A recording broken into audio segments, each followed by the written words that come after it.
Hello, everybody. Welcome to the Global SciComm meetup, the second one. And this is all about just sharing ideas from across the globe, hearing ideas and approaches that we may not see on an everyday basis or hear from, and just really meeting other people as well, seeing different contexts and speaking to people who's on the ground in other countries. When we've done the Global Scape workshops, it seems to be what everyone wanted. You just wanted time to talk to each other. So I'll continue to put these events on so that everyone gets a chance to just really speak to others and hear each other's views and perspectives. So today we have two speakers. We have Samir Dhurde, specializes in astronomy and based in India at Pune. And we also have Hephzi, Dr. Hephzi Tagoe, and she specializes in a lot of science communication actually.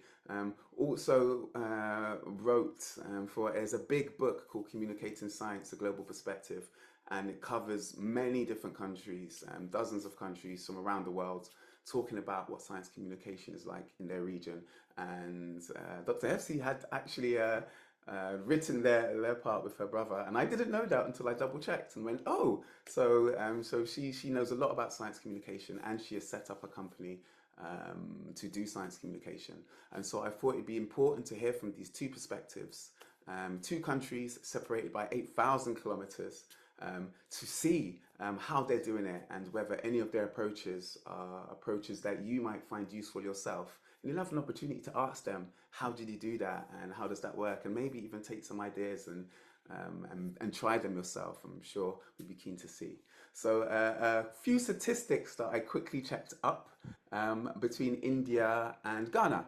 So although they're separated by 8,000 kilometers, here are some differences between the countries. The population of Ghana is about 34 million. Now, some of this data is old. I've had to go back to 2011 censuses, and some is 2023. So it may be give or take, but as a general idea, population of Ghana is 33 million. Population of India, almost 1.5 billion. When you look at the population density and the size of Ghana, about 240,000 square kilometers. The size of India, 3.3 million square kilometers. But what's interesting is the population density. In Ghana, overall, it's about 140 people per square kilometer. In India, 435 people per square kilometer. 3 times the population density. But that doesn't mean much if you consider the different towns and the different cities. So I looked at the city populations. And what you find is that if you took the top 30 cities, the top 30 cities in Ghana has 30% of the population, which means 70% of the population are not in the top 30 cities. Compared to India, if you take the top 36 cities, only 6.5% of people are in the top 30 cities, which means you've got 95% of the population are not in the major cities. And this makes a key difference. You're dealing with huge distances and huge rural populations. But when you look at the gross domestic product, so the economy of both countries, here's the interesting thing. 2,260 in Ghana, 2,480 US dollars in India. So it's roughly the same economically. But how that money and wealth is distributed is the key difference. And so we have huge different contexts, but many things that overlap. So with that said, let's start our conversation with Samir Dhurde. If you'd like to share your screen, and we'll have some time to ask some questions after. So everybody just please sit back, enjoy. If you have any questions, put them in the chat and we can, of course, ask them afterwards after they've done it. But any questions, please do put them in. Okay, over to you, Samir. Thank you, John, for arranging this lovely session, and a very good evening from India, where it's evening now, to all the friends who are joining in here. I'm just trying to share my screen before we start this. Yes. So as described by John, we are trying to, I'm trying to share some of the key activities that we do in India. And the theme that we try to follow here is low cost and large scale. He has already explained the reasons to why these two catchphrases do matter to us. And so, I will start by introducing our country to you. India is a very large country. The map should come up soon. Yes, so that's the country for you. Numbers already given by John, about 1.4 billion people, 1.4 billion of us who are extremely smart, but also extremely impatient. And of course, we are hardworking, and we have a huge area, a very big boundary, in fact, an amazing variation as well of geography. We have everything from the tallest mountains in the world to sea beaches to desert to very fertile areas with large rivers here. So it's a wonderful what we call as subcontinent that we have here. And in that, we also have people of all kinds of ethnicities and languages, dialects, various kinds of socioeconomic conditions because of the diverse geographic conditions, because of the existence of cities and towns and villages. And then we also have a lot of religions. In fact, I think 3 or 4 religions are supposed to have originated from India. So that's something we also need to keep in mind when we go to what I do, which is science outreach. So I work somewhere in this section of the country here, which is a city called Pune, which is very close to a famous city called Bombay. You may know it for the production of Indian films, which are quite popular, but of course that's not all the picture there is. I mean, we make films all over the country in various places. So similarly, people hardly know much about India, but I'm very happy to share some of the things that we do, at least in STEM and astronomy outreach and education. This is the institute where I work, which is called the Inter-University Center for Astronomy and Astrophysics, fondly called AYUCA. So you're welcome to visit us anytime you're here close by in India, maybe in Mumbai. So this is a research institute for astronomy and astrophysics, but with the great vision of our founding director. It also was a pioneering institute which about 35 years ago started one of the most nascent but promising outreach efforts in the country in a research institute. So you're from various places, and different countries have different levels of outreach expected out of scientists and researchers. In India, that used to be 0.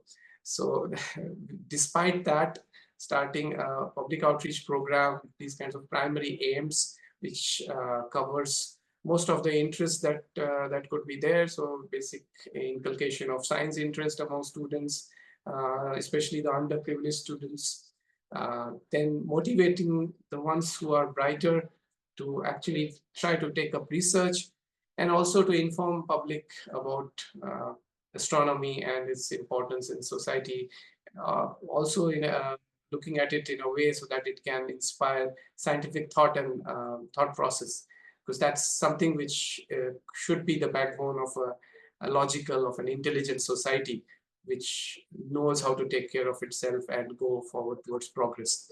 So with those aims, we have been doing several programs, and these are just a list of things that we do. May not be so important, relevant in this particular talk, but I still wanted to share with you that these are some of these are, as you can see, related to science outreach, STEM kind of outreach, and some of them are astronomy themed. We have a special project which we call Science Toys, in which we try to make experiments with easily available material around us. And those experiments are disguised as toys, so children can love playing with them. And then they are also inspired to think of what is behind the toy. So I mean, these are the pictures, and you can see the numbers are definitely always there for us. And that's sometimes a very big, disadvantage, because there are less number of educators or communicators as compared to the demand from the people. But we try, as you can see, we try with several things like workshops, visits, exhibitions, teacher trainings. That's a very big thing for us, teacher trainings, because that's more of a cascade model where we can reach many more students and people who want to know from us. Some numbers to share with you would be something like this. It's just, I mean, post-COVID things have gone horrible, but pre-COVID something, you can see we reach about 50,000 people a year, and we do driverless programs. Now, if somebody asks me, why do you do all these things? I'm just telling you about them in a very rapid fire kind of a way, but why do we do all these things? So my answer would probably be something similar to this, which is that we don't, as scientists, we should not do it just to inform and explain our work to taxpayers, but we should also look at the positive aspect and actually the aspect which affects the future, which is the inspiration that it provides, and it elevates the next generation's achievements. Because many of you here who are into science, I'm sure you had that spark somewhere in your life which changed your outlook towards science or towards a career that you chose, right? So these are the things that we try to provide in whatever little or more interactions that we get to do in our country. We should also remember that this generation not just lives in cities and well-to-do places, but they are always also to be found in remote places and economically challenged places. They could be economically challenged. We do try, this is part of our team, going to a village where people actually, the students have to cross a stream. They don't have shoes. I'm not trying to portray a very poor image of my country, but this is something which is true for that village. But so there are other people also. Yeah, so we are also trying to reach these people, and that's what brings me to the next point, which is, if you're asking why do we say low cost all the time, of course there's always a pull on our resources that we have at hand. There's also a need for large scale outreach, and so that because of the large scale needs, we have to average out the cost. And if you look at the numbers that we have, definitely our cost to begin with have to be very low. We've tried to find ways through which we can reduce the cost, and that for us then brings us to the other L, which is local. So we go for a lot of local events, local materials, local languages, etc. I have been asked by John to share one of the activities, so you can see it as an example, practical example that we do. So this is an activity which we call the Zero Shadow Day. Okay, and it's an astronomy related activity, and the cost is almost the same as the name suggests, zero. Okay, Zero Shadow Day happens when on a particular day in the year between the tropical latitudes. If you are the shape of a cylinder, you will not have a shadow. And so you can see this is just a picture taken recently. Now it's summer, and the Zero Shadow Day for our city, which is Pune, just happened on 13th of May. And we put out a cylinder in the sun, and at local midnoon, we did not have a shadow, right? And so if you're quickly interested in why this happens, it is because many of us may know that the sun doesn't rise and set in the east and exact west every day, right? So it does so only on certain days, which we call the equinoxes. So on the equinox, the sun would rise in the east, but there's another misconception that at noon, sun is always on top of your head. But it's not. So this is a picture of a person within the tropical countries. is in a ground looking at the sun's path, and then you can see that if you track the sun's path during the day, it actually doesn't reach the top of your head. Although it's rising in the east, goes slightly towards the south and then sets. Okay, this is between the tropics. And in the winters, as we go from the summers towards winters, you would see the sun moving towards the south. So it's not rising exactly in the east; it's rising more towards the southeast, southeast, southeast. And on a certain day, we call the solstice, the December solstice, the sun would rise at the southernmost position that it can, and it makes a shorter arc in the sky and sets in the southwest, not exact west. So this not just explains why in winter for the northern hemisphere we have smaller days, but also why we have less temperatures. So it's not passing on top of your head between these times, but in the summers it actually gradually travels towards the north over days, and there will be one particular day on which not June 31st, but one particular day on which the sun would be on top of your head at your local mid-noon, and that day is equal to something we call the declination of the sun, and that is told by the declination of the sun. And if your latitude is equal to the declination of the sun on that day, you have basically zero shadows. Okay, so on that day, although the sun is not rising exactly in the east, it would pass on top of your head. Okay, complicated things. But how do I make this simple? And how do I make it into an activity? That was the challenge. So, but the thing is that this is something which can be experienced by everyone. And so we took it to a bigger scale. We announced that why don't we have an event where everybody collects together on their own zero shadow day and goes out and tries to see where the shadow is. Of course, the shadow doesn't become zero. It's a little bit of to do some kind of a gimmick to attract people's attention. But yeah, if you're a cylinder, you'd have a zero shadow day. This is the same activity being carried out in an all-girls school in India. And you can see that this has suddenly, from being a scientific concept, has become an event in which you are personally participating, right? So you are there in the open. It's your own shadow that you're looking for, and then you're curious why it's going away, right? Then the further activities can happen where then the teacher can take it up. You can use something like the globe here. You can talk about where you're on the earth, how the sun has something called the northern and the southern motions in the sky.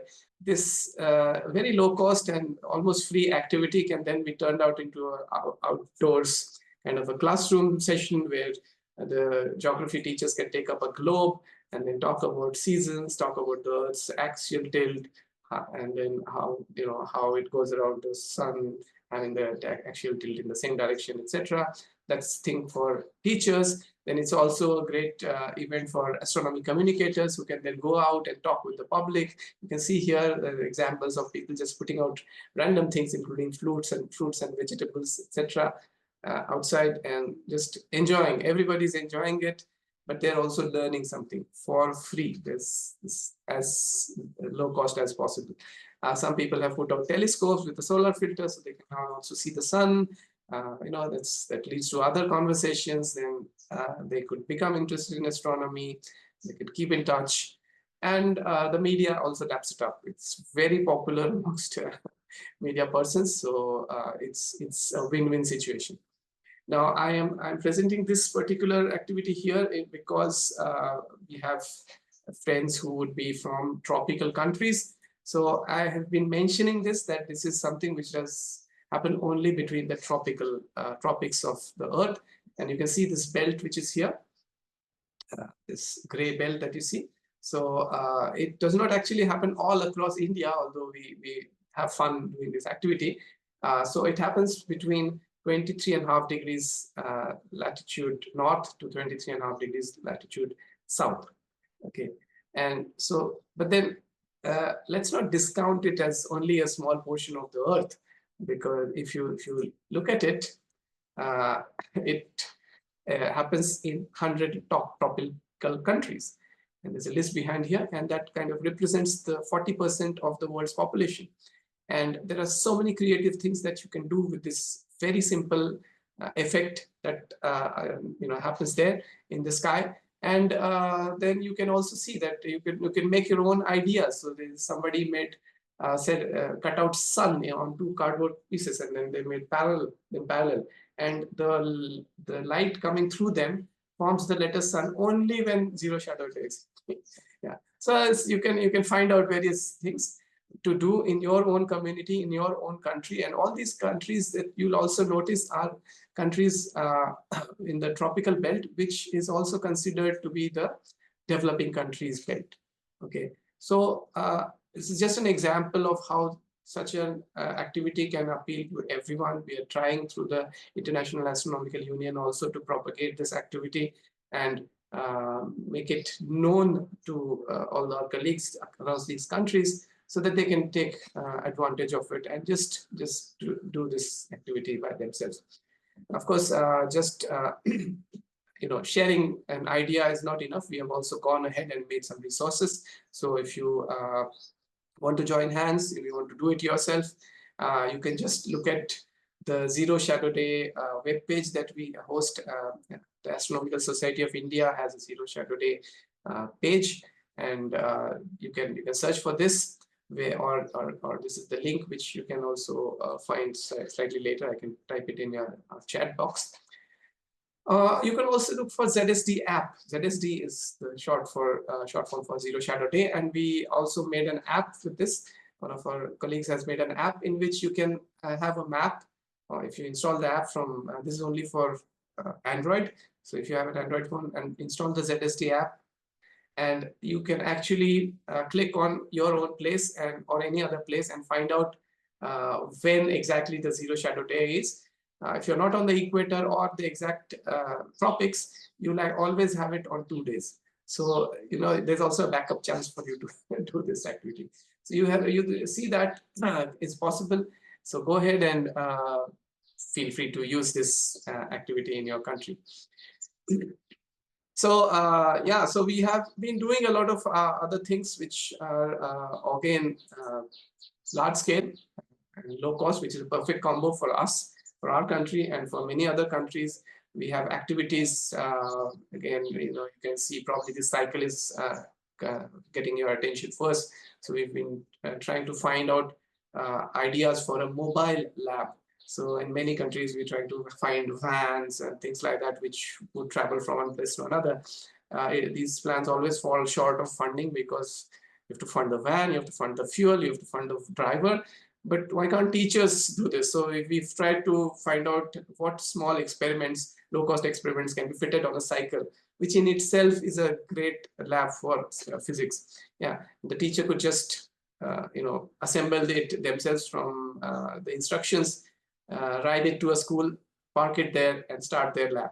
Right? We have several other things, including this model of the eye, and several activities which you can just do with a meter scale and a small pinhole. These are things which could be taken up by teachers or science communicators for a very low cost. We even have a Guinness Book of World Records entry for making the largest number of spectroscopes. Again, in a big gathering of around 2,000 students and teachers. And so this is the largest astrophysics lecture world record. Yeah, so that's again something which emphasizes large scale, low cost. And as I said, we also localize. So this is something we always prescribe to our colleagues all over the world, that let's use local resources, let's use local ideas, look at local understanding of things, local culture, local languages should be used, local material should be used, because there's a lot of kind of helicopter science which happens many a times, where we find activity which, let's say, I mean, I have nothing against them, but let's say which NASA has prescribed, and we're just going to do it here. Right? Sometimes it doesn't make sense, or you just have to tweak that a little bit so that it becomes more relevant to your own audience. So that's the localized part. So we've been doing this for a while, and had some success in our own localities. I think this will, I'll keep this as my last bit to share. And now with a big thank you to everyone who is attending. I'd be happy to take some questions from your side. Thank you. Thank you so much, Samir. And so over to anyone, if you have any questions at this point, please feel free to just put up your hand or put your screen on. And we will also have some time at the end to draw some comparisons after Hephzi has spoken. But if you have any questions now, please do just put your video on, raise your hand, and we have a few minutes for some questions now. I see Joe has raised her hand, so please, Joe, please do unmute. Off you go. Hello, Joe. Hello, thank you so much. I'm so sorry. I ran a bit late and I missed the beginning. I'm completely fascinated by this, and I hope you're not repeating yourself, but I just wondered, how did you grow and develop an interest in this, and how did it come about where you started thinking about, Zero Shadow Day? How did it come into your awareness? So Zero Shadow Day, actually, if you're asking about my personal interest in astronomy, of course, it was fueled by our founder director of our institute, and he was a very popular writer. In fact, if you're in the UK, you might know of Dr. Fred Hoyle, the person who coined the term Big Bang, although he did not believe in it. So Professor Nalikar was a student of his, and now I'm a student of his. So it's a long cascading chain. Skies always fascinated me, and I always also wanted to share this with all the people I know. So that was my journey. But then Zero Shadow Day itself is not a very copyrighted thing for which Ayuka has brought out. Only it's known in many cultures, I would say.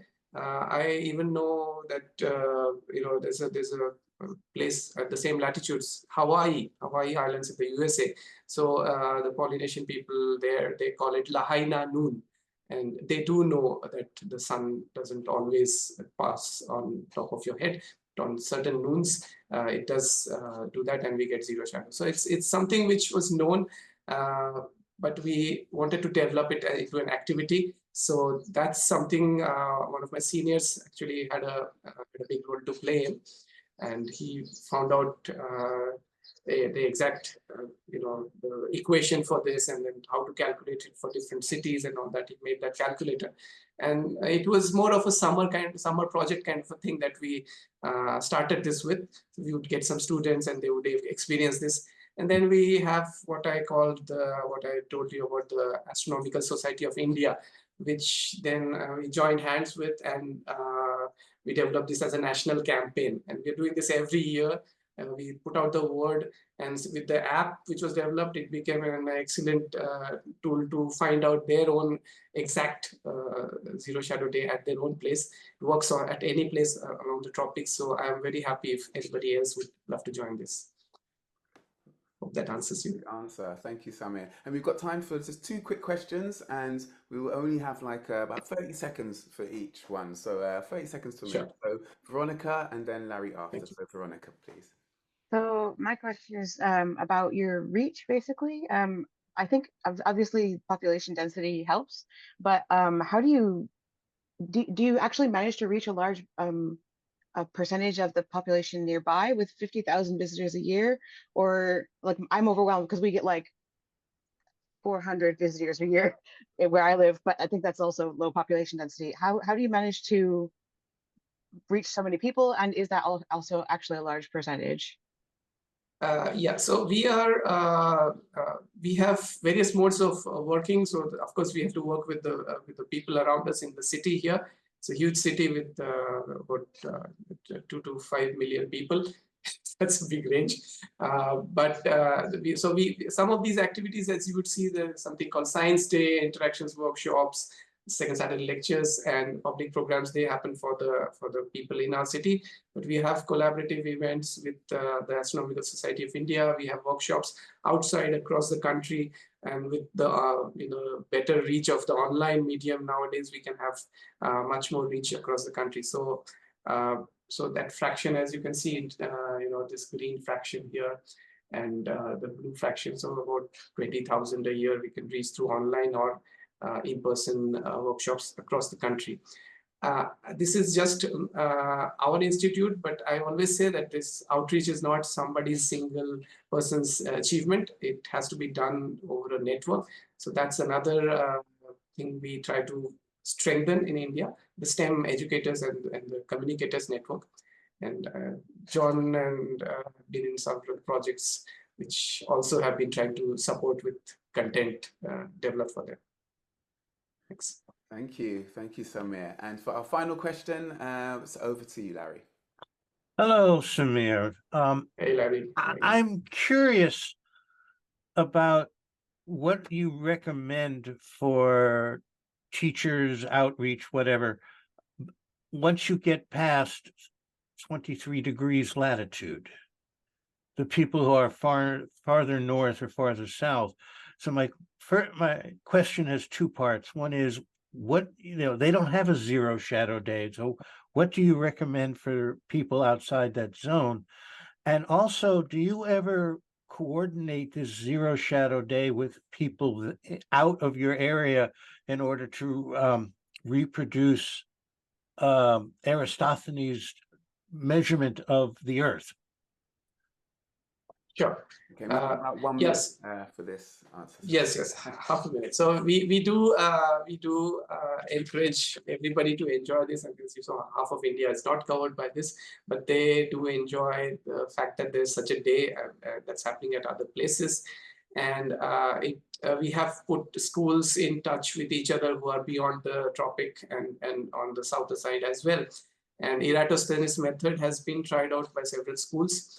And that's as you said, as I was saying, that it's also known in other cultures, and Eratosthenes actually used zero shadow day. So we are putting people in touch, and this is an interesting concept. Even if you don't have a zero shadow day, you can try least shadow day if you want, and that's also a fun thing to do. So you can just adapt to whatever latitude you have. Okay. Thank you, Samir, and great question, Larry.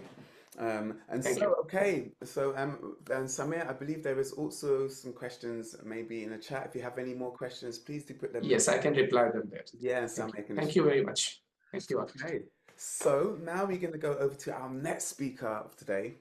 8,000 kilometers difference, but still wonderful work in science communication. And I'll just go straight over to her to explain to you what she does. So please, Dr. Hephzi Tagoe, please take the screen. Excellent. Thanks, John, and welcome again, everyone.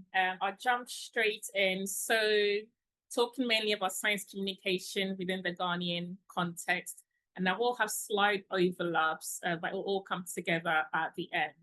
So basically, I'm with GH Scientific, and we specialize in community engagement with science. And the main approach that we take is that whatever outreach activity, whatever community engagement mapping that we're coming up with needs to be locally rooted with the global relevance because of the dynamics within the Ghanaian context and the audience that we generally work with. And so this is a very nice photo of a recent activity we did with the team as it is at the moment. Also, concepts with this image, we're saying that if science is for everyone, or the scientific community are trying to break down certain barriers and misconceptions around STEM and who STEM is for, how can we connect people to science where they feel comfortable and it's a bit more reflective of things that they can relate to? So the two images on the screen here, the one on the left has been taken from an outreach activity in Ghana, and the one on the right is from an outreach activity in the UK. And the common factor that you would notice is that we're engaging with the Black community in both images. Now, if I come to the UK image from the Big Bang Fair 2017, I noticed very earlier on through my educational curriculum, I was about 28 when I went to my very first, science outreach activity, and it was an eye-opener. And so being in education, I saw a lot of young people from the Black community who had almost removed from a lot of the conversations around, science capital, engaging with science outside the classroom and the school environment. And so the main drive towards this was to get some of the members from the church, the local church I went to, friends and family. I'm going to go to this fair. If anyone's interested and they want their child to come along, I'm happy to take them with me. Then I got a few friends to balance out the numbers and we went. Now, from that trip, there was one particular child, the mom had called me afterwards and said they had never been, it's a Virgin train. So it's one of these fast trains that connects, I suppose, the south to the north. And that was their main highlight of that trip.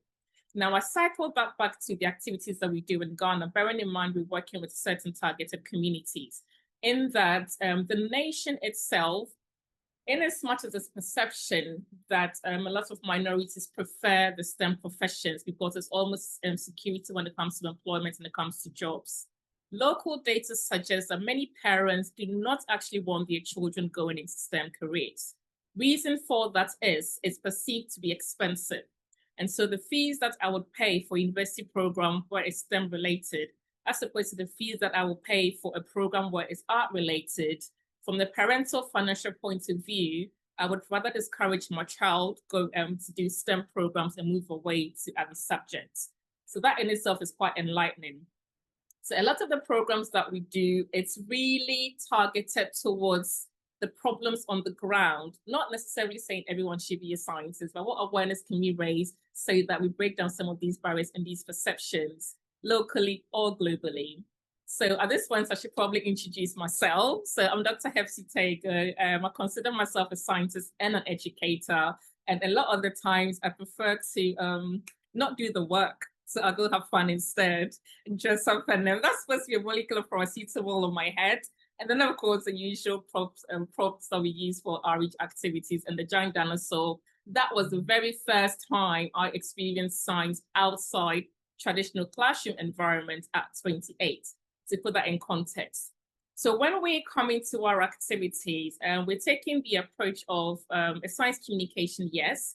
We have a spectrum of the range of outreach activities that we put on because we are conscious of the fact that different people relate to different things. And so we embed the people, we look at the culture, and we craft a message around whatever activity we want to put out.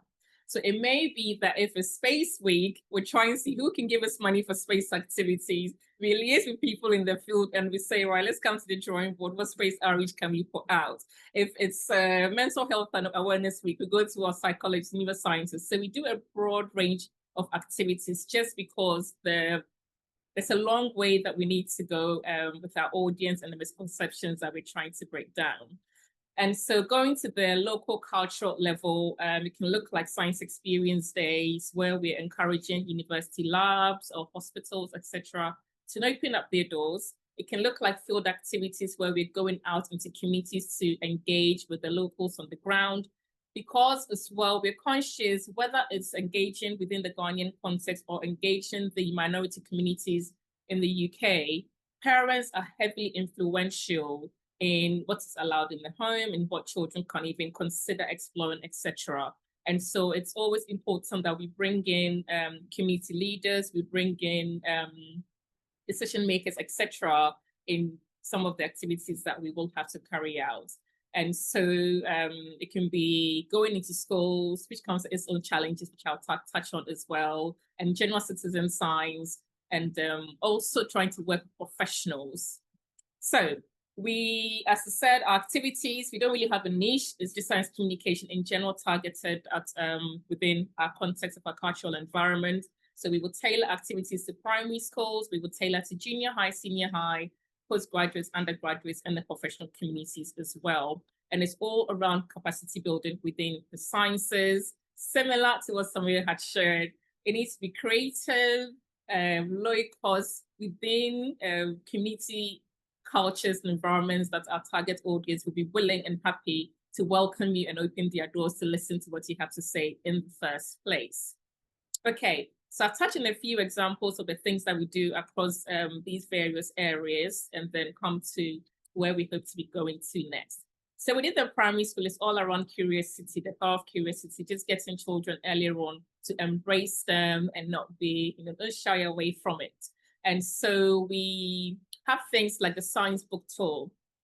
And the purpose of this was, again, most of the exposure that we have to science is the literature in our textbooks. And so to then bring in the creativity around what you can explore with the science context in general, we had to get non-science textbooks that children are going to enjoy reading, and schools can engage with the kids in those books, so that with the support of mentors we go in to engage these schools, that the books tour different clusters of schools over a period of time, and then it moves on. And so it can be, a book around a child going up into space, as an example. But then you're linking perhaps some of the rocks and the elements to what you may be reading in a textbook, but it's a different kind of reading that you're doing. And then we have the traditional outreach days where we go into the schools, we go into community libraries, we go into sports, we go into churches even, just to engage with various science activities. And most of the areas that we go to with the engagement, it's also from our lessons learned over the time, right? And one way I like to put it is that if you can't get the people to come to the science, we need to take the science to the people. Because we trialed a few things where you are wanting to, say, go to a museum, and then you put on the science outreach day, and you do a lot of marketing and advertising and encourage people to come, and everything on paper looks like it's supposed to be perfect, and there'll be thousands of people coming through the door, and you get about 50. And so from the lessons learned, we realized that actually, if I'm not actively plugged into the STEM environment, and you're telling me to come to a STEM outreach day, regardless of how much talking and selling and video ads that you might do, if it's not my space, I'm not going to show up, right? And so we also take this approach of the people won't come to the science, we will take the science to the people in most of the activities that we do. When it comes to the junior high, it's trying to, again, build on from that curiosity at the primary level to get them to almost channel their energy and the curiosity that they've built on. And so, for example, we have issue with some of our water bodies, and they learn that in schools. So let's find an outreach activity where you can come to the water site with us, collect the water samples yourself. We're working with professionals, we're working with industry, go through the process of collecting and testing water samples, and let's learn the science around that. So that if we come back to you and someone is talking about careers in oceanography, for example, it's no longer alien, or careers around biochemistry, etc., because you've gone through that process. And it would be, with this particular example that we called SHAPE, it was shaping healthy attitudes and protecting the environment. And so the groups of teams that the schools had formed had to identify local challenges within the environment that they wanted to find solutions to. And then we paired them up with university undergraduates and professionals within those sectors to then guide them through the whole design thinking process, right? So here's my problem, what do I do next? So then you put a project team together, you decide who was doing what. And at the end, they get to do a presentation and a showcase. Lessons to share from that in engaging with schools, as I said, I was going to come on to, that there's a lot of red tape, because again, because of the environment that we work in, for students to be released outside of the classroom to go to an activity, there's lots of convincing that you need to do with the heads, so that it's okay for children to be missing school, or even with parents, that it's okay to miss one day of school because you're shifting away from the traditional learning timetable to now go down outdoors collecting water samples. And so there are a lot of stumbling blocks that we need to get past for these for children to be released to do outreach activities outside the classroom. With the senior high schools, we tend to do a lot more of the experience days. And so we might work with university, the various labs in the universities, physiological departments, environmental science, molecular biology, etc.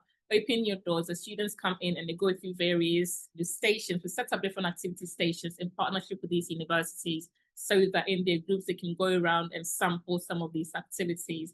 Now, I always like images of pipettes, because again, I used to practice science. It was during my undergraduate when I had to do my first research project, and my supervisor, bless her, would always prepare these buffer solutions I had to pipette in my assays. and we'll calculate the volumes. And every time I would run out, he could not understand why I kept running out of the solution we had calculated. But no one told me about the first stop and the second stop on these pipettes. And he assumed everyone should know that. But bearing in mind, I'm coming from a different background, we don't all know that pipettes have the first stop and a different stop. So that's me, you know, happily pipettes, second stop, away with solutions that had been calculated, and I'd always run out.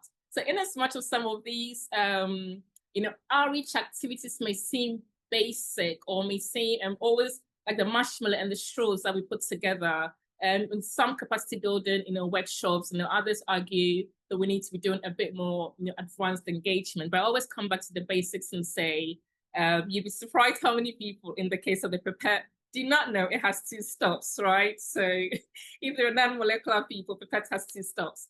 Tertiary level, so within capacity building, so we try to support research, we create research teams, and we notice as well the very few people, unless perhaps you've gone through the PhD route, if they want to publish, don't even have an idea. There's a question I have, there's research, there's data I want to collect. Where do I even start from? And so we try to pair people who are actively working in research with undergraduates who may be interested in exploring or developing their research skills. And then, of course, with the professional communities as well, it's always good to network, form partnerships, et cetera, et cetera. So those are just little snippets of the activities we do at the various levels.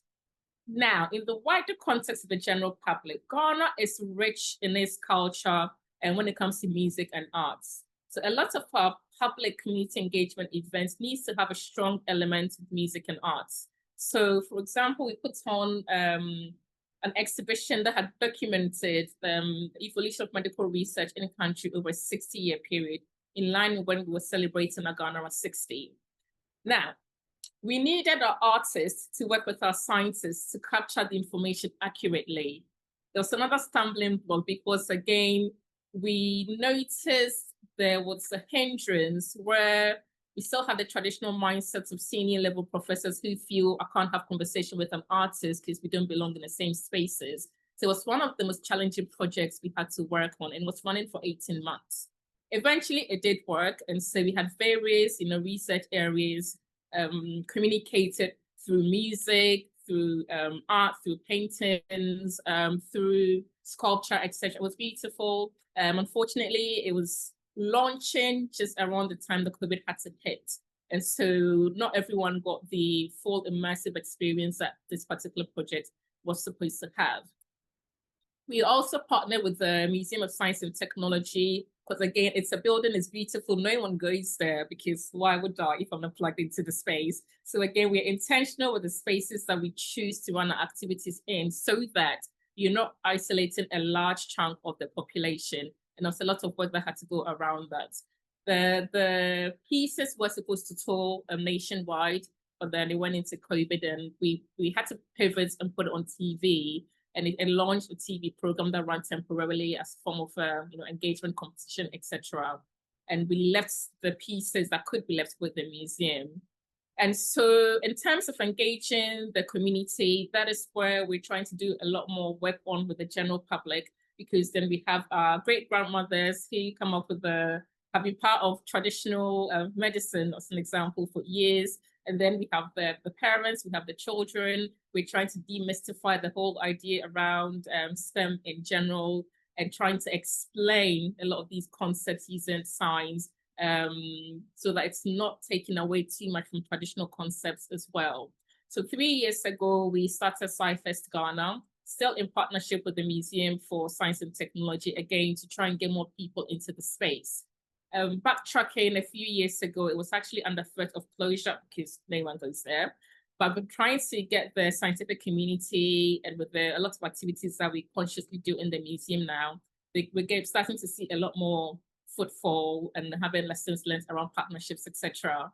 The other thing that we learned from doing SciFest in this third year, it's again, if you don't have cultural elements to science engagement, if there's no music, there's no drumming and dancing, if there's no cultural, artistic, you know, catchy, let me draw you in with this bait, the audience are going to be very limited, very biased. You need schools to bring buses of students to engage. So we still have a lot of work to do with that, but we're improving on that on a year-by-year basis. So just to round up, really, lessons from the field is that we need to build with the people and not for them. being conscious about the spaces that we curate to engage the communities in. Also, culture needs to be a bridge and not a barrier. And so we need to be creative as science communicators, as scientists, in terms of how we want to be communicating, bearing in mind the target audience that we want to be working with, being conscious that there's a lot of community influence based on the target audience that you're reaching. And also sustainable science communication that's locally led, low cost. We never have any money, but somehow we manage to get things done. But globally informed as well, because the youngsters that we target, many of them with elements of brain drain, which is the way society is these days. And if I take my own situation from when I first experienced a science fair, when I first came into the whole world of science communication, when I first had to use my first pipette and all the lessons we learned from that. So being conscious about the fact that yes, locally led, but it needs to be globally informed so that we're still within the context of where the world is moving and heading towards. So last but one slide really is that, again, if science is to serve everyone, then our science communication must speak everyone's language. That means again, building with the people, etc., etc. So that I'll conclude here and take any questions. And there's just a handful of the team with the students, professionals, etc. And we consider ourselves a community because science is for everyone. And that's it. Thank you very much. Thank you so much, Dr. Tagoe. And so I noticed when you said like locations are important, and I thought that was a crucial thing, was that you put it in a museum, people don't come, and you have to take it out to them. And I something else you said about the parents are influential in what can be done. And I was curious about if it's not a school event, do you have to reach out to the parents separately? So do you have to advertise through the parents, or how do you get people there if it's not through the schools? Is that a thing that was possible, or did it have to be through schools?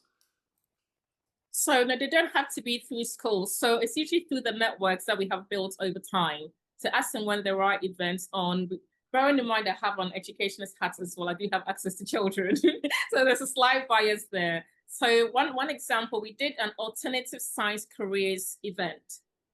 And so the invitation, the leaflets went to the children, but we had to follow up with calls to the parents that they were invited to the events as well. So that event particularly had to have the parents come with the children, because we show highlighting alternative science careers aside the traditional medicine, pharmacy, psychology, etc. If a child is going to go home and tell their parents, I don't want to do medicine, I think I want to go explore, animal veterinary science as an example. I use veterinary science, I'll tell you a story about that. Explore veterinary science as an example. That unless the parent is in the room to buy into the information the child is going home to sell to them, it's not going to fly. And just with this veterinary science, so my other brother that I run GS Scientific with, he's now a neuroscientist, but he really wanted to be a vet. But my dad was, even people are hungry, right? The people, I say it was in a local language, but he's saying the animals of the zoo are struggling for food. I'm not about to invest for you to go to veterinary science when, hierarchy of needs, right? And so for a parent to be convinced that it's okay for their child to go to do veterinary science, that parent needs to be in the room to hear the information firsthand, to know that it's okay and they're not going to be jobless for life. I think, and the funny thing is, like, it's so obvious, like when you think about it, and wherever you are in the world, you're like, this, I'm sure this would be an issue.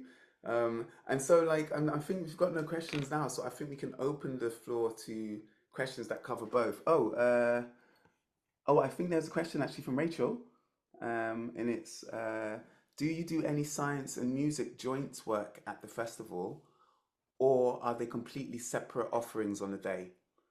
Which works best for you?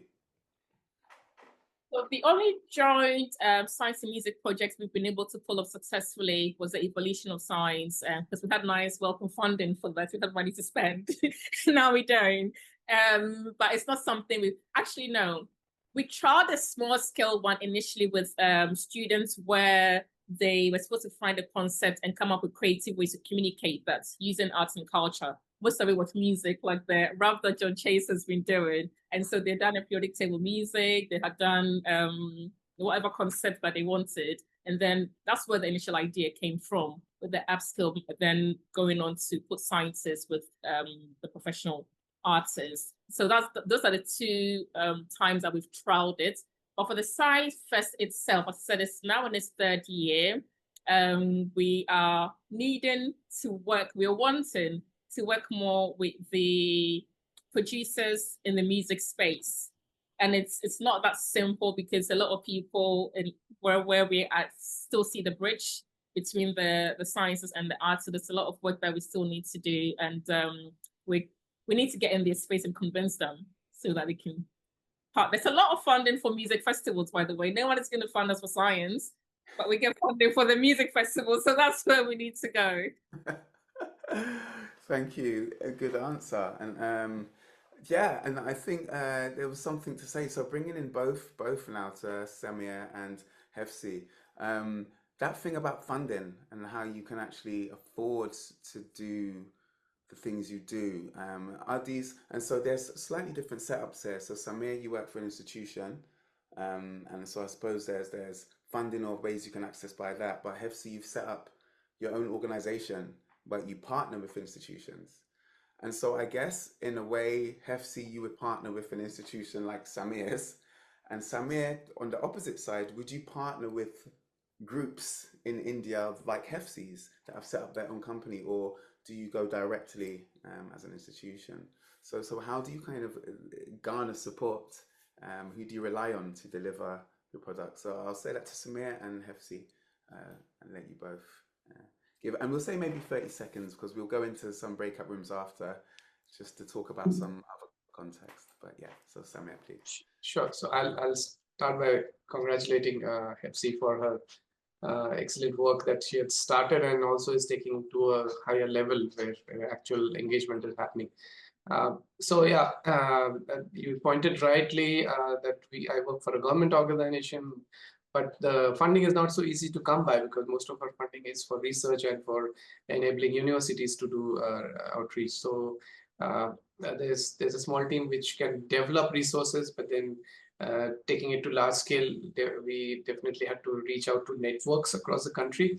And these networks include, school networks. That's the low-hanging fruit. But then there are networks of science communicators. There are, informal science communicators who work individually. There are amateur astronomers who also, again, work as a group, but more for pride than for money. And then there are, people like Hephzi who have, who are entrepreneurs and who have started a company. So we do reach out to them and work with them to reach much larger, get a much larger reach for our resources. But then again, as I said, we are not the only institute. So there are many institutes. So the others should not feel left behind. So we work through the Astronomical Society of India, which is a more global body for India. And then through that, we reach out to people through national campaigns, which we put out calls for, which people can join and feel part ownership for. And then they are very happy to conduct this. And there's another government, not sponsored, but government supported event, which is called the National Science Day, on which all the institutes in the country have to prepare something which is public friendly and have to keep their doors open on 28th of February. There's a big day for science in India, science communication in India. So I think something like SciFest, but every institute has to do it. So it's a government decree kind of. So many institutes take a lot of effort to at least celebrate that day. Over to you, Hephzi. Sorry. Yeah, Hephzi, and would you like to add anything? You don't have to, because you've said about funding, but yeah. Yeah, funding is dry everywhere. It is what it is, but we try to be consistent even without funding, and it may mean that we do more online engagements and pivot towards engaging with researchers and capacity building as opposed to on the ground outreach activities.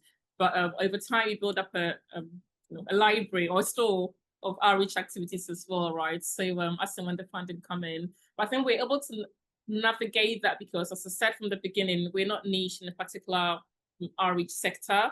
So wherever the funding call comes, we go. How best we get around it. Yeah, and I can attest to that as a freelancer. If you're paying me money, that's the job I'm doing next.